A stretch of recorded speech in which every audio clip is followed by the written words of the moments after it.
We all have this problem from time to time when for some odd reason clothing gets stuck in here. As you can see, it's moldy. It's been in here for 2 days. We've been trying to figure this out. Where your clothing gets stuck and your washer just shuts down. I'm going to show you how to fix this. Here's our soaking wet clothes. We have buckets. Our floor is saturated. We have it all the way down through here. Our storm drain's open, so we're good. I'm not too worried. I'm going to show you how I got my door open. Alright, it's just me and my kids. This is what I definitely call a man's job.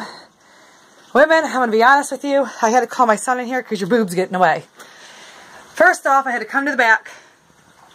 And I had to unscrew my machine. I know it's hard to see. And I had to unscrew the screws. I'll show you a second. Hold on, I'm trying to grab them here. These things. You're going to need a type of a wrench. If you have any type of a socket screwdriver, this is a generic Walmart brand socket screwdriver. I'm trying to get the focus here. But anything having to do, it'll just unscrew them right away. I know it's not really focused. So I unscrewed my top. Give me a second here and I'll show you what's on the inside and how I opened up my door. Your wash machine lid is going to slide back and it's going to slide up right from the front. Ready? Of course, on the lid, ironically, is your owner's manual. It's to be removed for when being repaired only.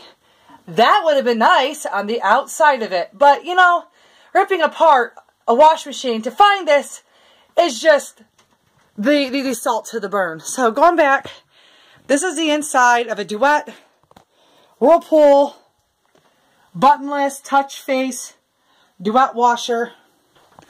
You have your tubing to drain out is in here. As you can see, mine's dark. I obviously have a clog. There might be a sock stuck up in there.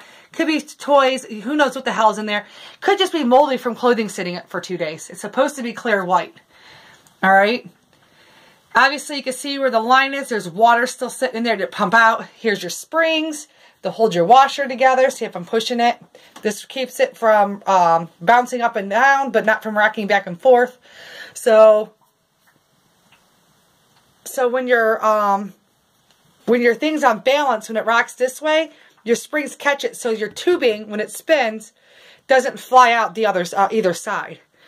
This we're not touching this. This is your fuse box. I'm gonna leave this to the maintenance man. Down here, see that little white lever? I was stupid and I unhooked the fuse, the sensor. So now I definitely need to call a maintenance man because we cannot reach it to put it back. That lever, you pull up and it will manually unlock your door. This will unlock your door. Now be prepared because all of that nasty water is going to end up on your floor. So what we did was we got some string and we wedged it up around the door and it pulled on the seal and we actually had the water pour out of the bottom.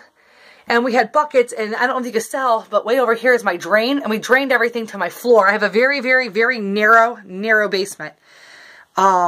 It stinks. It smells like moldy clothes, soapy water, and moldy plastic. It's definitely a different odor. I have all this mold I have to clean up now because, like I said, it sat for 2 days. We didn't know that it stopped. We had no warning sign, nothing.